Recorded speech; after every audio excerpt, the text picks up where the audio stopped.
Assalamualaikum warahmatullahi wabarakatuh. Alhamdulillah wassalatu wassalam ala habibillah Sayyidina Muhammadin Rasulillah sallallahu alaihi wasallam. La haula wa la quwata illa billah. Rabbi syrah li sadri wa yassir li amri wahlul 'uqdatam min lisani yafqahu qawli. Allahumma arinal haqqa haqqan warzuqna tiba'ah wa arinal batila batilan warzuqna jitinabah. Amma ba'du. Pujian dan syukur kita kepada Allah SWT. Kita ucapkan kalimat spesial. Alhamdulillah bi ni'matihi tatimmus salihah. Kemudian salawat dan juga salam kita untuk Habibina dan Sayyidina Muhammad Rasulullah sallallahu alaihi wasallam. Ibu sekalian, hamba-hamba Allah yang luar biasa, calon-calon ahli surga. Amin. Sekarang pengajian kita memasuki pada poin atau halaman yang ke-60. Silakan dibuka kitabnya, halaman 60. Doa ketika menghadapi ujian yang super berat. Ini sangat tepat untuk kondisi kita sekarang, sangat urgen untuk dihafal, sangat boleh dikatakan wajib. Karena tidak ada perisai pelindung yang lebih daripada doa. Duit pun banyak, maka duit pada saat ujian sangat berat nggak ada guna, Bu. Seperti dikatakan Rasulullah SAW, nanti di akhir zaman tiba masanya kalian punya uang banyak tapi yang mau dibeli tak ada. Ada uang, beras tersedia sedikit, harus bayar mahal. Orang berebutan seperti di Palestina hari ini. Kenapa Uzmakir masih bisa masuk dan menyerahkan bantuan di dalam? Satu aja jawabannya. Karena Uzmakir masih bisa mengirim dana, diterima di jantung Gaza, lalu mereka tarik dana itu, mereka beli di bahan-bahan yang harganya sampai 50 kali lipat. 1 liter beras itu harganya bisa sampai 500.000. 1 butir telur bisa harganya 100.000. 1 ekor ayam bisa harganya $100 atau 1,6 juta. Maka lebih baik orang biarlah makan tepung dengan, itu pun tepung udah dikasih ganja sekarang. Dikasih narkoba, biadab. Ya, jadi ada saatnya kita ada duit pun yang mau dibeli nggak ada. Kalau ada, seperti kata Rasulullah SAW, sampai-sampai harga 1 ekor kepala sapi, bukan sapi ya, 1 ekor kepala sapi 100 dinar koin emas pun orang nolak untuk jual. Berapa harga 100 koin dinar emas? 1 dinar emas sekarang hampir 6 juta. Anggaplah 6 juta dulu, kali 100, berapa uangnya tuh? 600 juta. Hanya kepalanya saja, itu pun orang yang punya kepala sapi nggak mau jual. Saking orang ingin bertahan hidup, yang dia punya cuma itu, berapapun yang dibeli orang nggak mau dia. Sebegitunya, Bu. Di tingkat di mana orang mau dan tega membunuh orang lain, alasannya terpaksa. Dia sangka tetangganya punya makanan, dia sangka tetangganya masih punya stok beras, dia sangka tetangganya masih punya simpanan roti, maka tetangga tidak mau mengaku. Imma karena memang mereka ingin juga bertahan hidup, atau imma karena memang tidak punya. Lalu dia mengatakan saya nggak punya. Yang membunuh nggak percaya dibunuh satu keluarga, kata Rasulullah. Lalu dia berak-abrik memang nggak punya apa-apa, sementara ini sudah mati sekeluarga. Saking pahitnya kondisi hidup saat itu. Nah, saat yang dimaksudkan Nabi SAW ini dekat sekali dengan masa kita. Seperti yang dikatakan Rasulullah SAW, apa yang terjadi hari ini ibu-ibu di Gaza, Palestina, ini akan terjadi ke seluruh dunia. Saat terjadi di seluruh dunia, yang paling aman adalah tempat yang hari ini paling miris kita mendengarnya, menyaksikannya, Palestina. Maka tempat yang paling aman itu adalah Syam. Mari ibu, Syam, Suria, 13 tahun mereka mengalami penderitaan seperti yang jalur Gaza hari ini alami, Bu. Jalur Gaza baru hampir 2 tahun. Tapi Syam, Suria sudah mengalami 13 tahun. InsyaAllah kalau Allah kasih kami rezeki, akhir Agustus kami terbang ke sana. Kami akan mengunjungi tempat-tempat di mana parahnya sama dengan Gaza, dan itu sudah berjalan 13 tahun. Yang ngungsi di sana jutaan manusia. Mereka hanya hidup dari tenda ke tenda yang sudah lapuk dan rusuh, tak tahu bagaimana makan mereka, yang penting mereka bisa bertahan hidup. Dan itu bertahan selama belasan tahun. Betapa bahagianya ibu hari ini masih ada yang bisa dimakan, air masih lengkap, masih ada tempat bernaung berteduh, masih ada keluarga, masih bisa anak-anak kita sekolah. Betapa lapangnya keadaan kita kalau kita ingin merasa diri kita orang yang paling menderita, kita merasa orang yang paling susah, kita merasa orang yang paling payah, kita merasa orang yang paling miskin sedunia, sampai-sampai keluar lagu, aku merasa orang termiskin di dunia, maka buang lagu itu jauh-jauh. Maka itu tidak laku kalau itu dibandingkan dengan Syam. Maka ibu-ibu, benteng pada masa itu, dari sekarang ibu ciptakan bentengnya itu doa. Makanya Rasulullah sebagai orang yang hidup lebih 14 tahun 14 abad yang lalu sudah mengajarkan, bahkan beliau pun merutinkan ini. Mari kita baca sama-sama, Bu. Rabbana la tu'akhidna in nasina aw akhtana. Rabbana wa la tahmil alaina isra kama hamaltahu ala alladhina min qablina. Rabbana wa la tuhammilna ma la taqata lana bih. Ini dia. Rabbana wa la tuhammilna ma la taqata lana bihi. Ya Allah, jangan kau beri kami ujian di mana kami tak sanggup memikulnya. Rabbana la tuhammilna ma la taqata lana bihi. Ya Allah, berilah ujian kepada kami, karena Engkau pasti akan memberi sesuai dengan kemampuan kami. Tapi jangan uji kami dengan ujian yang kami tak mampu memikulnya. Kalau ini diminta, mungkinkah Allah kasih juga ke kita? Mungkinkah masih Allah kasih juga pada kita ujian yang kita tidak mampu memikulnya? Ibu jawab, Bu. Kalau ibu mengatakan masih, Allah jahat, Allah zalim, mungkinkah Allah begitu? Maka ibu akan takut mengatakannya iya. Pasti ibu akan mengatakan tidak. Tapi kalau datang kepada ibu ujian menurut ibu berat, selama itu datang pada ibu, maka ibu sebenarnya masih sanggup memikulnya. Ingat itu baik-baik.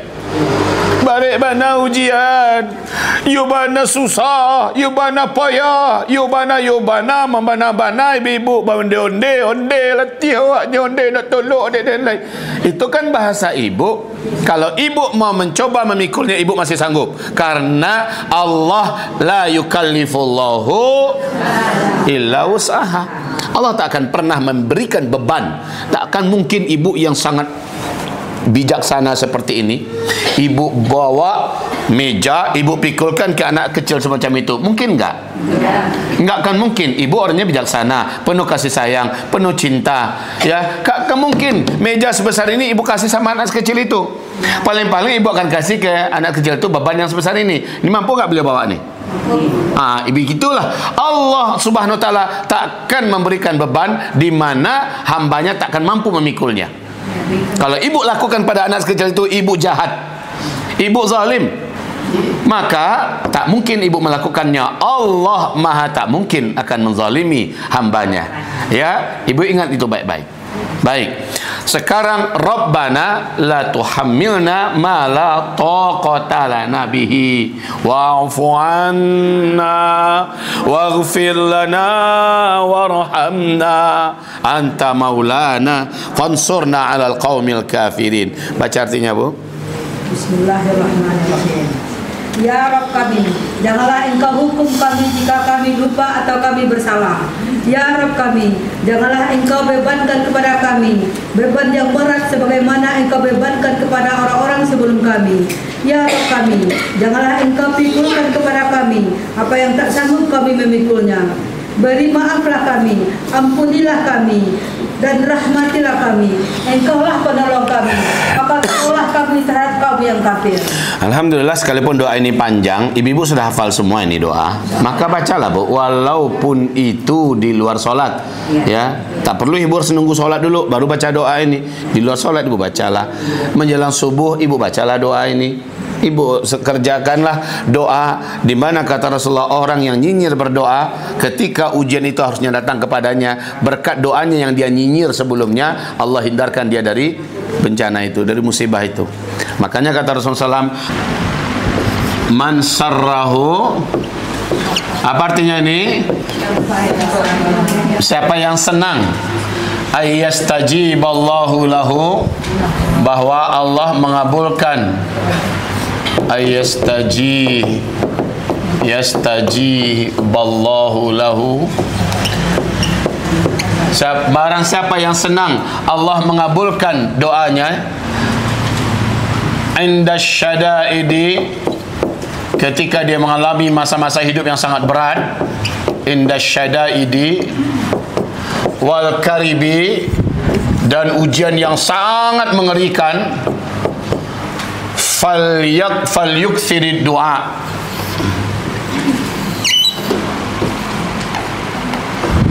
falyukthirid du'a, maka hendaklah dia memperbanyak atau mempernyinyir doa indar rakha. Apa artinya indar rakha?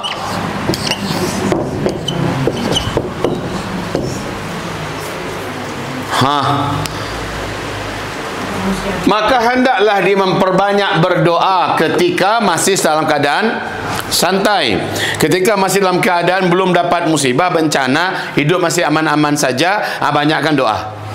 Kita sudah tahu nih, di depan hidung kita semua segala yang paling mengerikan sebentar lagi terjadi. Kenapa nggak dari sekarang kita amalkan hadis Nabi ini? Banyak-banyak kalau berdoa. Al-Fakir Zulkifli Muhammad Ali selalu berdoa dimanapun angkat tangan. Kami senantiasa ingat, ya Allah, selamatkan kami sekeluarga. Ya, nggak mungkin pula kami akan doakan ibu satu-satu. Selamatkan kami sekeluarga besar, ya Allah. Selamatkan istri-istriku, selamatkan anak-anakku, selamatkan anak keturunanku, selamatkan keluarga besarku, ya Allah. Ya, itu yang senantiasa rutin saya baca setiap kali saya berdoa, dari segala huru-hara akhir zaman, dari segala fitnah, bencana, musibah, kejadian mengerikan, ya Allah. Ya, hanya di momen-momen tertentu yang kami ingat ibu-ibu. Jadi ibu-ibu jangan marah pula ya. Ketika kami di Mekah, kami doakan ibu-ibu. Itu ada tuh. Ketika kami di Raudhah, di Depan Multazam, ada kami doakan ibu-ibu. Tapi setiap berdoa nggak selalu ibu-ibu kami ingat. Ya, ibu jangan marah pula. Ya, tapi kami mendoakan di momen-momen tertentu. Biasanya kami bawa jemaah tuh. Tapi di hari-hari biasa kami amalkan hadis ini. Siapa yang senang Allah mengabulkan doanya ketika dia sedang, ini pakai alif ya, ketika dia sedang menghadapi ujian yang sangat berat dan petaka-petaka bencana-bencana alam yang mengerikan, falyukthir doa, falyukthir, perbanyaklah membaca doa, nyinyir cerewetlah berdoa, indar rakha, ketika dia sedang lapang, ketika sedang santai. Dalam kondisi kita sekarang terjadi ternyata di Indonesia, ibu termasuk yang ada aja jalan keluar dikasih oleh Allah. Ada aja jalan keluarnya. Harusnya meletus Gunung Merapi, meletus Gunung Singgalang, gempa besar dan sebagainya. Tepat di hari meletus itu, beberapa hari sebelumnya ibu ada hajat ke Pekanbaru. Mendadak ibu sekeluarga harus ke Pekanbaru. Apakah cara balik semacamnya? Ibu selamat, orang mati semua. Ini naudzubillah ya, hanya contoh. Ini contoh. Ada saja cara yang dikasih oleh Allah untuk ibu selamat. Oke, Bu? Oke, falyukthiri du'a indar rakha. Maka ibu-ibu, hamba-hamba Allah yang kami muliakan, bacalah ini. Itu yang kami sarankan. Alhamdulillahnya ibu sudah hafal. Sekarang bacaan berikut. Siapa yang membaca doa ini? Tolong angkat tangan. Siapa yang ingat? Siapa, Bu? Doa Nabi salah. Yunus sudah betul ya, doa Nabi Yunus. La ilaha illa anta subhanaka inni kuntu minadh zalimin. Apa kata Rasulullah dalam hadis sahih Imam Muslim? Ini yang dibaca ini, yang dibaca oleh Nabi Yunus dalam perut ikan. Bu, dalam perut ikan itu apa yang dialami Nabi Yunus? Satu, gelap gulita. Gelap gulita. Dua, tidak ada oksigen, tidak ada udara oksigen. Apalagi, Bu? Tiga, tidak ada makanan, tidak ada makanan, minuman.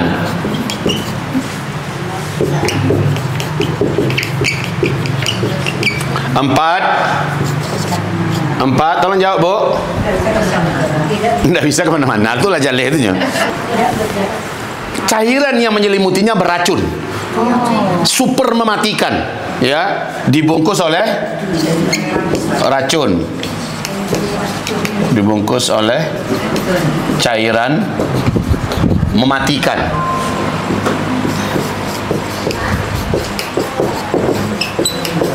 Inilah keadaannya. Berapa lama ini Bu? Berapa lama? Ada 3 riwayat. Satu riwayat mengatakan 7 hari. 7 hari saja, ini udah bisa mati nggak orang? Nggak ada udara, jangankan 7 hari. 7 menit aja mati. Ya, oke. Ada riwayat mengatakan 20 hari. 20 hari. Ada riwayat mengatakan 40 hari. Mana yang benar? Mana yang benar? Demi Allah, kalau saya pribadi, saya mengurung yang ini. 40 hari, 40 malam. Nabi Yunus di dalam perut ikan. Harusnya dah mati. Hitungan 40 menit saja udah mati. Tapi ini 40 hari. Mati atau tidak? Mati atau tidak? Hidup. Ya, masih berlanjut hidupnya. Pertanyaan, kenapa kok bisa masih hidup? Allah berfirman, laula an kana minal musabbihin la labitha fi batnihi ila yaumi yub'atsun. Kalaulah Yunus itu bukan orang yang rajin bertasbih, subhanaka la ilaha inni kuntu, kalaulah bukan Yunus melakukan itu, pasti dia udah mati. Ingat nggak surat apa, ayat berapa? Laula angkana minal musabbihin. Kalaulah dia bukan termasuk orang yang rajin bertasbih, subhanaka kan tasbih itu, la ilaha illa anta inni kuntu minadz zalimin, la labitha, sungguh dia akan tinggal, fi batnihi, di dalam perutnya, ila yaumi yub'atsun, sampai hari kiamat. Tapi alhamdulillah Yunus baca doa ini. Maka di hadis sahih Muslim, apa dalam hadis sahih Muslim, dan ini pernah kita bahas di pembahasan zikir akhir zaman, tertamat oleh kita bukunya. Masih ingat nggak Bu? Bu? Yes. Ibu masih ingat nggak? Buku kita yang dah tamat di sini Bu. Judul bukunya Zikir Akhir Zaman. Tebal loh bukunya Bu. Bukunya mungkin 10 kali ini tebalnya. Tamat sama kita Bu. Harusnya udah jadi ustazah Ibu nih. Ya sudah berapa banyak kitab-kitab hebat oleh kita di sini Bu. Nah, di kitab itu, di bagian bab paling terakhirnya, di bagian awal-awalnya kita menguraikan tentang keajaiban zikir, di mana zikir bisa berfungsi sebagai sumber gizi, sumber makanan, sumber energi, sumber atmosfer, sumber kelapangan, segala sumber inti kehidupan ada dalam zikir. Dan salah satu contoh yang dicontohkan adalah kisah Nabi Yunus. Nah, ibu-ibu yang kami muliakan, oke, pertanyaan, 40 hari, 40 malam Yunus ada dalam perut ikan dengan merasakan ini semua, seharusnya sudah mati, tapi Allah masih izinkan dia hidup. Gara-gara apa? Gara-gara dia membaca apa? Dia membaca apa? Subhanaka, ya subhanaka. Lagi fokus ibu-ibu mah. Ini kuntu minadz zalimin. Ternyata Bu, Allah itu senang kalau hambanya ngaku, ya Allah aku memang zalim, aku memang bodoh, aku memang jahil, aku sudah buat dosa ya Allah, ampuni hamba. Kalau kita ngaku Bu, demen banget Allah gitu. Pernah nggak Ibu dengar? Pernah kok, sering dan berkali-kali kita baca, kita uraikan, kita bedah bahwa orang yang berbuat dosa lalu dia lari kembali kepada Allah, dia minta ampun pada Allah, Allah cinta kepadanya melebihi daripada orang-orang yang tidak pernah minta ampun pada Allah. Ya, baik. La ilaha illa anta subhanaka inni kuntu minadz zalimin, yang dibaca oleh Nabi Yunus nggak putus-putus sampai Allah akhirnya melapangkannya, membiarkannya tetap hidup. Harusnya dah mati Bu. Nah Ibu, 40 hari 40 malam di akhir zaman, ada nggak peristiwa yang hampir mirip dengan ini? Kapan? Masya Allah. Dukhon, ya, dukhon gelap gulita, tidak ada sedikit pun cahaya. Terus tidak ada udara atau oksigen. Ada sih, tapi sangat kotor, sangat berbahaya. Radiasinya sangat-sangat mematikan. Ya, ibaratnya sama dengan dibungkus oleh, iya, dan sangat panas. Panas, awal-awalnya sangat panas, Bu. 1 hari 2 hari pertama itu panas sehingga melepuh semuanya. Biji mata ini seperti sudah keluar saking tersiksanya. Panas. Masukkanlah ikan ke dalam yangi, masukkanlah ikan ke dalam minyak goreng mendidih, ya. Coba masukkan. Pernah minyak goreng mendidih? Aye mendidih, Bu. Aye mendidih. Kalau minyak goreng apa namanya? Yang sudah puncak panas, masuklah, langsung keluar incik matunya, saking panasnya. Betul enggak? Itu yang terjadi pada Dajjal, dan itu yang terjadi pada orang-orang kafir, orang munafik sedunia. Wajah dan tubuh mereka menjadi jelek sekali. Kenapa? Karena dukhon. Ya, mereka sangat panas. Barulah hari ketiga, keempat, seterusnya itu dingin. Kenapa? Udah nggak ada mataharinya masuk. Panas panasnya pasti akan dingin sedingin-dinginnya. Saat itu oksigen sulit didapat, makanan minuman nggak ada. Kemana? Mau pasar mana? Ibu hidupkan pun senter kalau bisa, atau korek api yang dari itu, tidak akan bisa melihat saking tebalnya partikel-partikel debu dan asap yang menyatu dan membungkus atmosfer. Lam yakad yaraha, hanya 1 jengkal, kamu nggak mampu melihat apa-apa saking tebalnya partikel-partikel itu. Maka nggak bisa kemana-mana, Bu. Ibu kemana harus meraba-raba. Kemana-mana harus meraba-raba. Maka sekarang ibu mau latihan nggak apa-apa, pakai tutup mata, hafal-hafal betul jalan rumah tuh. Nah, dan siapkan di rumah, siapkan betul di rumah. Setiap rumah ibu-ibu siapkan betul ada sumur mandiri, sumur yang bisa diambil airnya. Siapkan itu. Kalau ibu hanya mengandalkan air keran, air listrik, tidak ada keran dan listrik yang bisa menyalurkan air lagi. Kenapa? Nggak ada air listrik, semuanya mati, nggak ada teknologi. Maka terhentilah sampai di situ, Bu. Ya, baik. Tidak ada udara atau oksigennya sangat tipis. Kemudian tidak ada makanan atau minuman. Kemana mau dicari? Ikan yang ada di kulkas, kulkasnya kadang ada hidup, busuk, basi. Mau masak juga nggak bisa masak. Ya, oke, ibu-ibu. Terus dibungkus oleh cairan mematikan dan seterusnya. Intinya apa yang dialami oleh Nabi Yunus ketika dukhon datang 40 hari 40 malam, hampir mirip, Bu. Maka siapa yang membaca ini, la ilaha illa anta subhanaka inni kuntu minaz zalimin, berlakulah untuknya apa yang berlaku kepada Nabi Yunus.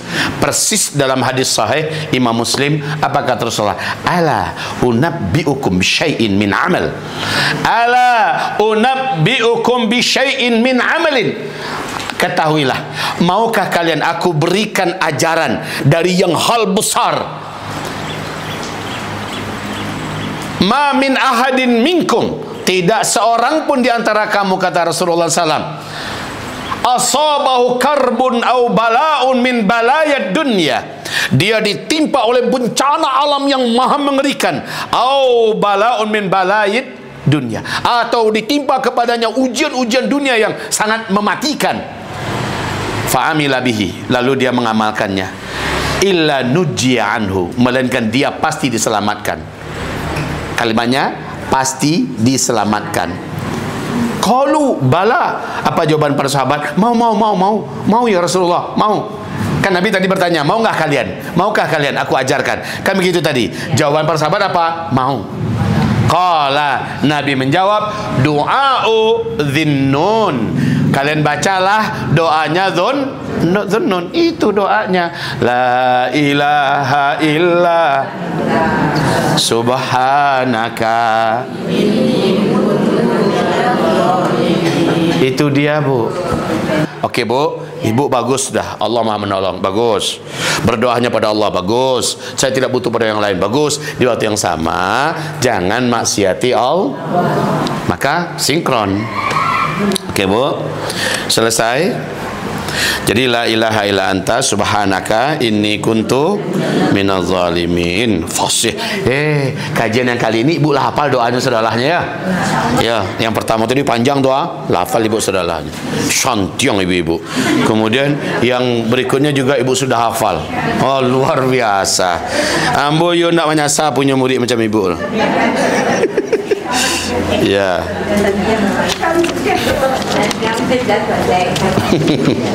Lah.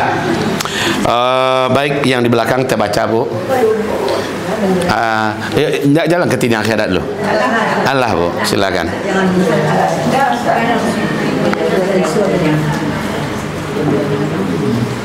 Ya, terus. Akhir zaman ditandai dengan muncul berbagai bencana, gelombang musibah, huru hara, situasi yang serba ekstrim, baik dalam urusan dunia maupun agama. Tentu hal ini akan mengguncang jiwa, menjadikan sebagian manusia berada dalam keguncangan dan terombang-ambing. Maka orang-orang yang kuat menghadapi situasi akhir zaman adalah mereka yang bersandar kepada Zat yang Maha Kuat lagi Maha. Itu dia, jadikan Allah nomor satu di depan kita. Bersandar hanya kepada aman. Nah, masalah doh mau datang huru-hara macamnya, ameh dia lah banyak di rumah. Itu bersandar pada makhluk namanya itu. Rekening saya banyak, alhamdulillah udah miliaran dana saya. Mati listrik kan dipangan rekening tuh. Bisa diakses, dana kita bisa ditarik. Enggak. Oke, Bu, jadi jangan sampai bersandar kepada makhluk. Bersandar pada emas itu namanya juga bersandar pada makhluk. Bersandar pada pangkeknya, bersandar pada makhluk. Lepaskan semua. Kalau kita sudah buat persiapan, bagus, karena itu perintah Allah Subhanahu wa taala. Tapi jangan bersandar pada persiapannya. Oke, Bu. Kami sudah sampaikan pada Ibu, semoga masih ada di catatan Ibu ya, bahwa pas menjelang dan saat serta setelah Palestina merdeka ada 8 bencana besar yang akan melanda seluruh dunia. Masih ada nggak catatannya sama Ibu? Ini kapan terjadinya? Jawabannya adalah saat Palestina akan dan sedang dan setelah. Nah, kapan terjadinya? Jawabannya detik-detik saat akan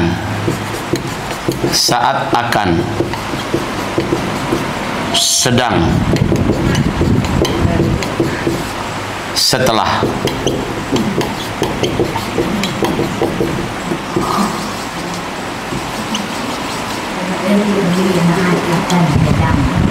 Model itu caranya, Bu.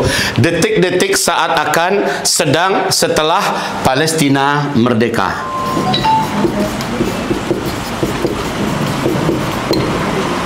Kini menurut Ibu, Palestina saat akan merdeka enggak nih, Bu? Halo?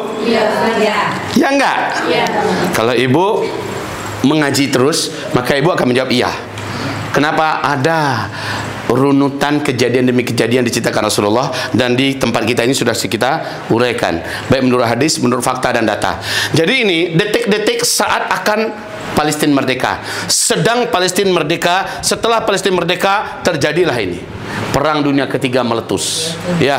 Kemudian kehancuran ekonomi global, orang hanya percaya dengan emas dan perak. Bencana-bencana alam raksasa melanda di berbagai negara hampir serentak, sehingga orang tak tahu siapa yang mau dibantu, negara mana yang mau dibantu, karena masing-masing negara sibuk oleh bencana-bencananya sendiri. Kemudian kelaparan karena kelangkaan pakan, karena kelangkaan makanan, ya. Kemudian kematian massal sebab penyakit. Nah, apalagi si pajak gadang karo gadang tuh, siapa namanya, Bill Gates, yang sudah menciptakan penyakit lalu mewajibkan kena suntik balik. Orang-orang yang lah kena suntik di kopit ke patang tuh, itu tidak tahu kita nasibnya ke depan bagaimana. Serahkan saja pada Allah SWT. Yang lain juga suntik balik. Setelah suntik balik kok on positif siapa yang sudah kena suntik sebelumnya. Baik. Perang kematian massal sebab penyakit, perang perebutan kekuasaan dan wilayah, Israel bersekat dan Eropa hancur, kemudian chaos dan lain-lain di mana-mana. Kemana kami harus lari saat itu, ya Rasulullah? Kata Rasul, satu-satunya wilayah bumi yang paling aman, aman nyawa, aman harta, aman agama, aman kehormatan, aman anak keturunan dan keluarga, hanyalah Syam. Palestina, Suria, Lebanon, Yordania. Hanya itu tempat yang paling aman. yang paling aman. Dah, pergilah kamu ke sana, kata Rasulullah, hijrahlah ke sana. Man sarwa yastajiballahu lahu, pakai lahu nih. Ada yang lupa. Man sarwa yastajiballahu, ini pakai lahu ya, lahu. Baru inda syada'idi wal karib falyuksiri du'a inda raha. Ya.